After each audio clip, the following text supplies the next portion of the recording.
दुनिया में तीन तरीके के लोग होते हैं। एक कहता है कि गॉड एक ही है, दूसरे कहते हैं कि गॉड बहुत सारे हैं, और तीसरे कहते हैं कि गॉड है ही नहीं। पर सच क्या है? जो लोग कहते हैं कि गॉड एक है, उनका मानना है पूरी यूनिवर्स एक ही अल्टीमेट पावर से चल रही है, जैसे इस्लाम, क्रिश्चियंस।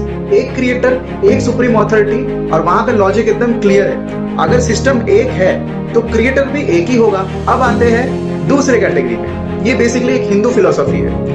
यहाँ पे एक यूनिक एंगल मिलता है। यहाँ क्या क्या क्या बोला गया है कि ट्रूथ एक ही है, पर उसके अलग अलग रूप है, जैसे ब्रह्मा क्रिएशन, विष्णु प्रिजर्वेशन और शिवा डिस्ट्रक्शन। मतलब पावर एक ही है लेकिन अलग अलग फंक्शन में काम कर रही है। जैसे इलेक्ट्रिसिटी एक ही है, पर उसी से बल्ब जल रहा है, उसी से ट्यूबलाइट वर्क कर रहा है, उसी से फैन की हवा ले रहे हैं, हीटर, एसी, सब उसी इलेक्ट्रिसिटी पे है। अब तीसरा एंगल ये है कि नो गॉड, जैसे बुद्धिज्म, जैनिज्म और मॉडर्न एथिज्म।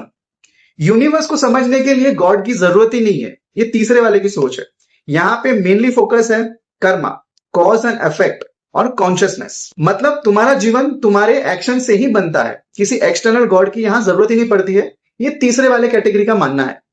तो सच क्या है? रियल क्वेश्चन एक्चुअली ये नहीं है कि गॉड है या नहीं है। रियल क्वेश्चन ये है एक्चुअली कि तुम कैसे जीना चाहते हो। एक क्रिएटर के साथ जीना चाहते हो जहां पे एक फोकस्ड फिक्स्ड चीज है, और दूसरी तरफ ये है कि भाई आपको सच जानने के अलग अलग रास्ते हैं। और तीसरा कैटेगरी ये है कि ये दोनों कैटेगरी ही कोई मानना नहीं है, ना एक को ना बहुत सारे को। तो बेसिकली मैं क्या मानता हूं? मैं मानता हूं कि गॉड को बाहर ढूंढने से पहले एक बार खुद के अंदर हमें झांकना चाहिए। हो सकता है कि जिसे तुम बाहर ढूंढ रहे हो वो हमेशा से आपके अंदर ही हो, है ना? जो अल्टीमेट रियलिटी या पावर्स या जो भी हम बात करते हैं, क्यों ना वो हमारे अंदर ही प्रेजेंट हो।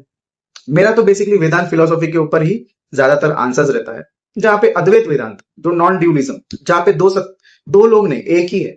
ईश्वर और हम दोनों एक है। आप किस फिलोसॉफी पे या आप किस एंगल को मानते, कमेंट सेक्शन में बताओ। वीडियो अच्छी लगी तो लाइक, शेयर और कमेंट करो, और मेरे चैनल को फॉलो करो। धन्यवाद।